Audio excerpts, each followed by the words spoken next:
ಸ್ವರಂ. ಜೈ ಶ್ರೀರಾಮ್, ಜೈ ಶ್ರೀರಾಮ್, ಜೈ ಶ್ರೀರಾಮ್. ಹರಿಗುರುಭ್ಯೋಂ ನಮಃ. ಜಗತ್ತು ಇವತ್ತು ತಲ್ಲಣದಲ್ಲಿದೆ. ಅದು ನಾನಾ ಕಾರಣಗಳಿಂದ.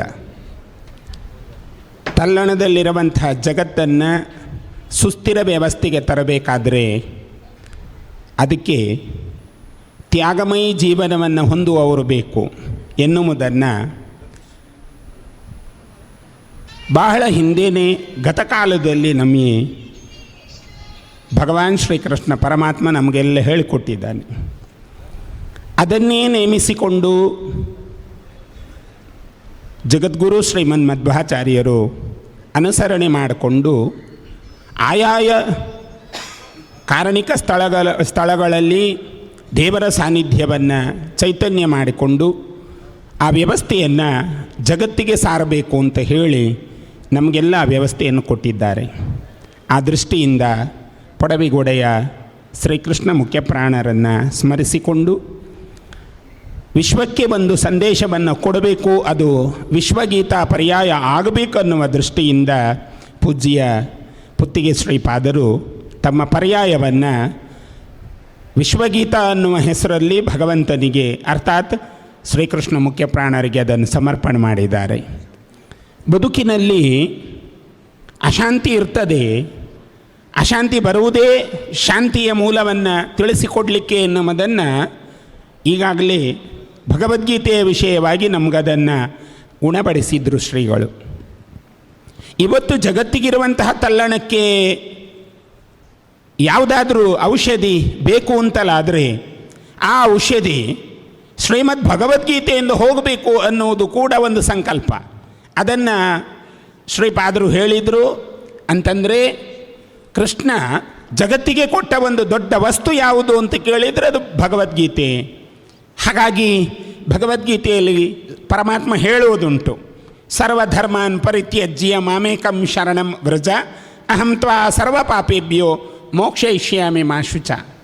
ಆ ಭಗವಂತ ಎಲ್ಲವನ್ನ ತ್ಯಾಗ ಮಾಡಿದಾಗ ನಿನಗೇನು ಕೊಡಬೇಕು ಎನ್ನುವುದು ನನಗೆ ಗೊತ್ತಿದೆ ಎನ್ನುವುದನ್ನು ಭಗವಂತ ಹೇಳ್ತಾನೆ ಅಂತಲ್ಲ. ಆದರೆ ನಾವು ಯಾವುದನ್ನು ಹಿಡ್ಕೊಳ್ಬೇಕು ಎನ್ನುವುದನ್ನು ಕೂಡ ಅವರು ಉದ್ದೇಶವನ್ನಿಟ್ಟುಕೊಂಡೇ ಹೇಳ್ತಾರೆ. ಮಂಥಪಾಶ ಧರಂ ದೇವಂ ಅಂತಂದರೆ ನಮಗೆಲ್ಲ ಮಂಥನ ಮಾಡಲಿಕ್ಕೊಂದು ಮಂಥನ ಕೊಟ್ಟಿದ್ದಾರೆ. ಅರ್ಥಾತ್ ಜಗತ್ತು ಇವತ್ತು ತಲ್ಲಣದಲ್ಲಿರುವಾಗ ಆ ಜಗತ್ತು ಮಂಥನವಾಗುವಂಥ ಕಾಲಘಟ್ಟದಲ್ಲಿ ಅಲ್ಲಿ ವಿಷ ಬಂದರೆ ಏನು, ಅಮೃತ ಬಂದರೆ ಏನು ಎನ್ನುವ ಕಲ್ಪನೆಗಳು ನಮ್ಮಲ್ಲಿದ್ದರೆ ಭಗವಂತನಲ್ಲಿ ಅಂಥ ಕಲ್ಪನೆಗಳೇ ಇಲ್ಲ. ಎಲ್ಲವೂ ಅಮೃತ ತುಲ್ಯ. ವಿಷವನ್ನು ನುಂಗಿದ್ರೂ ಕೂಡ ಅದು ಅಮೃತವೇ ಆಗ್ತದೆ, ಅಮೃತ ನುಂಗಿದ್ರೂ ಹೇಗೂ ಅಮೃತವಾಗ್ತದೆ, ಅದರಲ್ಲಿ ಯಾವ ಸಂಶಯನೂ ಇಲ್ಲ. ಹಾಗಿರುವುದರಿಂದ ಇವತ್ತು ಅಂತಹ ಸನ್ನಿವೇಶದಲ್ಲೇ ಶ್ರೀಕೃಷ್ಣ ಪುತ್ತಿಗೆ ಶ್ರೀಪಾದರ ಪರ್ಯಾಯವನ್ನು ಸ್ವೀಕರಿಸಿದ್ದಾನೆ. ಜಗತ್ತು ತಲ್ಲಣದಲ್ಲಿದೆ, ವಿಶ್ವಕ್ಕೆ ಶಾಂತಿಯನ್ನು ಬೋಧಿಸಬೇಕು ಅಂತ ಹೇಳಿ ಶ್ರೀಪಾದರು ಕೇವಲ ನಮ್ಮ ಭಾಗದಲ್ಲಿ ನಿಲ್ಲಿಲ್ಲ, ಅವರು ಇಡೀ ವಿಶ್ವವನ್ನು ಸುತ್ತಿದ್ರು. ಎಲ್ಲ ಶಾಂತಿ ಸಭೆಗಳಲ್ಲಿ ಅವರ ಸ್ಥಾನ ಇದೆ. ಅದು ಆಸ್ಟ್ರೇಲಿಯಾ ಇರ್ಬೋದು, ಜರ್ಮನ್ ಇರ್ಬೋದು, ಕೆನಡಾ ಇರ್ಬೋದು, ಯಾವುದೇ ದೇಶವನ್ನು ನೀವು ಗಮನಿಸಿ ವಿಶ್ವಸಂಸ್ಥೆಯ ಸ್ಥಾನದಲ್ಲಿ ಪೂಜ್ಯ ಶ್ರೀಪಾದರ ಸ್ಥಾನ ಬಹಳ ದೊಡ್ಡದು. ಹಾಗಾಗಿ ಅವರು ವಿಶ್ವಕ್ಕೆ ಶಾಂತಿಯನ್ನು ಬಯಸಿದವರು, ವಿಶ್ವ ಕಲ್ಯಾಣ ಬಯಸಿದವರು. ಅಂಥವರ ಪರ್ಯಾಯ ಎರಡು ರೀತಿಯಲ್ಲಿ ಇದು ದಿಗ್ವಿಜಯ. ಒಂದು, ಇವತ್ತಿನ ಘನಮೆತ್ತ ಸನ್ಮಾನ್ಯ ಪ್ರಧಾನಮಂತ್ರಿಗಳು ನಿಸ್ವಾರ್ಥ ಸೇವೆಯಿಂದ ಮೇಲೆ ಬಂದವರು. ಅವರು ಕೃಷ್ಣನೆಡೆಗೆ ಬರ್ತಾ ಇದ್ದಾರೆ. ಆ ಕೃಷ್ಣನೆಡೆಗೆ ಬರಲಿಕ್ಕೆ ಕಾರಣ ಪೂಜ್ಯ ಪುತ್ತಿಗೆ ಶ್ರೀಪಾದರು. ನೋಡಿ ಎಂಥ ಒಂದು ನಂಟು ನೋಡಿ. ಹಿಂದೆ ಗುಜರಾತಿನ ಮುಖ್ಯಮಂತ್ರಿಗಳು ನರೇಂದ್ರ ಮೋದಿಯವರು ಗುಜರಾತಿನ ಮುಖ್ಯಮಂತ್ರಿಗಳು. ಗುಜರಾತಿನ ಮುಖ್ಯಮಂತ್ರಿಗಳಾಗಿ ಬಂದದ್ದು ಕೂಡ ಪುತ್ತಿಗೆ ಶ್ರೀಗಳ ಪರ್ಯಾಯದಲ್ಲೇ. ಅದು ಒಂದು ವಿಶೇಷ ನೋಡಿ. ಹಾಗಾಗಿ ನಮಗೆ ಕಾಣ್ತದೆ ಅವರು ವಾಮನ ಮೂರ್ತಿ, ಆದರೆ ಅವರ ಹೆಜ್ಜೆ ಮಾತ್ರ ತ್ರಿವಿಕ್ರಮ ಹೆಜ್ಜೆ. ಅವರೊಂದು ಹೆಜ್ಜೆಯನ್ನು ತಗೊಂಡ್ರೆ ಹಿಂದೆ ಮುಂದೆ ನೋಡದೆ ಆ ತ್ರಿವಿಕ್ರಮ ಹೆಜ್ಜೆಯನ್ನು ಇಟ್ಟುಕೊಂಡು ಇಡೀ ವಿಶ್ವಕ್ಕೆ ಒಂದು ಸಂದೇಶ ಕೊಡಬೇಕು ಅಂತ ಹೇಳಿ ಎಲ್ಲರನ್ನ ಕರೆಸ್ತಾ ಇದ್ದಾರೆ. ಪ್ರತಿಯೊಬ್ಬರೂ ಜೀವನವನ್ನು ಸಂಭ್ರಮಿಸಬೇಕು, ಉತ್ಸಾಹ ಬೇಕು ಎಂಬಂಥ ಈ ಸಂದರ್ಭದಲ್ಲಿ ಗೀತೋತ್ಸವವನ್ನು ನಾವು ಹಮ್ಮಿಕೊಂಡಿದ್ದು, ಈ ಒಂದು ಗೀತೋತ್ಸವದ ಅಂಗವಾಗಿ ಸಂತ ಸಂದೇಶದ ಈ ಒಂದು ಸಂದೇಶವನ್ನು ಇಟ್ಟುಕೊಂಡು ಇವತ್ತು ನಮ್ಮ ಅತ್ಯಂತ ಪ್ರಿಯರಾದಂತಹ ರಾಜಶೇಖರಾನಂದ ಸ್ವಾಮಿಗಳವರು ಕೂಡ ಅವರನ್ನು ನಾವು ಆಹ್ವಾನಿಸಿದ್ದೇವೆ.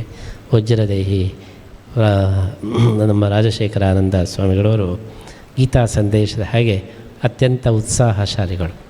ಯಾವಾಗಲೂ ಕೂಡ ನಾವು ಜಗತ್ತಿಗೆ ಕೊಡಬಹುದಾದಂಥ ದೊಡ್ಡ ಕೊಡುಗೆ ಏನೆಂದರೆ ನಗ್ತಾ ಇರೋದು. ನಾವು ನಗ್ತಾ ಇದ್ದರೆ ಅದಕ್ಕಿಂತ ದೊಡ್ಡದಾದಂತಹ ಒಂದು ಕೊಡುಗೆ ಬೇರೆ ಏನಿಲ್ಲ. ನಾವು ಅಳುತ್ತಾ ಇದ್ದರೆ ಎಲ್ರಿಗೂ ಅಳು. ಯಾವಾಗಲೂ ನೋಡಿ, ಎದುರು ನವನು ಯಾವಾಗಲೂ ಸಪ್ಪೆ ಮೊರೆ ಹಾಕ್ಕೊಂಡು ಜೋಲು ಮೊರೆ ಹಾಕ್ಕೊಂಡಿದ್ದರೆ ನಮಗೂ ಏನೋ ಬೇಸರ ಆಗ್ತದೆ. ಆದ್ದರಿಂದ ಎದುರಿನವನಿಗೆ ಸಂತೋಷ ಮಾಡಬೇಕಾದ್ರೆ ನೀವೇನು ಕೊಡಬೇಕಾಗಿಲ್ಲ, ಹಣ ಖರ್ಚು ಮಾಡಬೇಕಾದ್ರೆ ನಾವು ನಗ್ತಾ ಇದ್ದರೆ ಎಲ್ಲರೂ ನಗ್ತಾ ಇರ್ತಾರೆ. ನಮ್ಮ ರಾಜಶೇಖರಾನಂದ ಸ್ವಾಮಿಗಳು ಯಾವಾಗಲೂ ನಗ್ತಾ ಉತ್ಸಾಹದಲ್ಲೇ ಇರುವವರು. ಆದ್ದರಿಂದ ನಾವು ಏನೇ ಸಮಸ್ಯೆ ಬರಲಿ ಪೋಡಿಯೊರ್ಚಿ ಯಾನು ಇಲ್ಲ ಅಂತೇಳಿ ಹೇಳೋರು. ನೀವು ಯಾರೂ ಹೆದರಬೇಡಿ, ನಾವಿದ್ದೇವೆ, ಯಾರೂ ಹೆದರುವ ಅವಶ್ಯಕತೆ ಇಲ್ಲ ಅಂಥೇಳಿ. ಆದ್ದರಿಂದ ಅಂಥ ಒಂದು ಉತ್ಸಾಹದ ಜೀವನದ ಸಂದೇಶ ಭಗವದ್ಗೀತೆಯ ಸಂದೇಶ. ಹಾಗಾಗಿ ಗೀತೆಯ ಸಂದೇಶವನ್ನು ಅನುಸರಿಸ್ತಕ್ಕಂತಹ ನಮ್ಮ ವಜ್ರದೇಹಿ ಸ್ವಾಮಿಗಳು ಅವರು ಇವತ್ತು ಬರಬೇಕು ಅಂಥೇಳಿ ನಮ್ಮ ಅಪೇಕ್ಷೆಯಂತೆ ಇವತ್ತು ಬಂದಿದ್ದಾರೆ.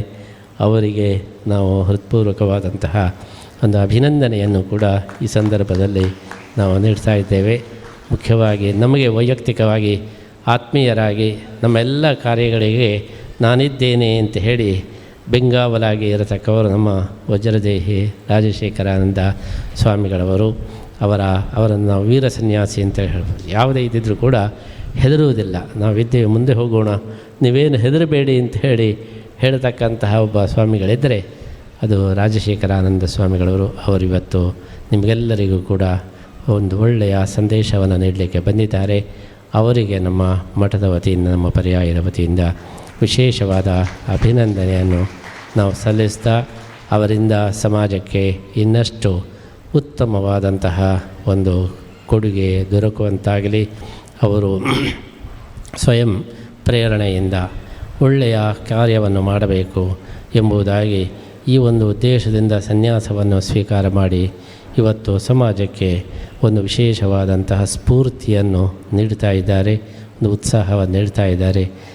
ವಜ್ರದೇಹಿಯಾಗಿ ಎಲ್ಲ ಇದರಲ್ಲಿ ಕೂಡ ಆಕಣಾಶ್ಮ ಹನುಮಂತ ದೇವರ ಉಪಾಸಕರಾಗಿ ನಾವೆಲ್ಲ ವಜ್ರದೇಹಿಗಳಾಗಿರಬೇಕು. ವಜ್ರಾದಪಿ ಕಠೋರಾಣಿ ಮೃದೂನಿ ಕುಸುಮಾದಪಿ ಎಂಬಂತೆ ವಜ್ರಕಾಯರಾಗಿ ಆಂಜನೇಯನ ಉಪಾಸನೆಯನ್ನು ಮಾಡಿ ಅವರು ಸಮಾಜಕ್ಕೆ ತನ್ನಿಂದ ಆಗತಕ್ಕಂಥ ವಿಶೇಷ ಸೇವೆಯನ್ನು ಕೂಡ ಸಲ್ಲಿಸ್ತಾ ಇದ್ದಾರೆ. ಅವರಿಗೆ ಶ್ರೀಕೃಷ್ಣ ಮುಖ್ಯಪ್ರಾಣದೇವರ ವಿಶೇಷ ಅನುಗ್ರಹ ಇರಲಿ ಎಂಬಂತಹ ಪ್ರಾರ್ಥನೆಯ ಜೊತೆಗೆ ನಾವು ಶ್ರೀಮಠದ ವತಿಯಿಂದ ಈಗ ಅಭಿನಂದನೆಯನ್ನು ನಾವು ಸಲ್ಲಿಸ್ತಾ ಇದ್ದೇವೆ. ಪೂಜ್ಯ ಶ್ರೀಪಾದಂಗಳವರು ಆಶೀರ್ವದಿಸ್ತಾ ಇದ್ದಾರೆ.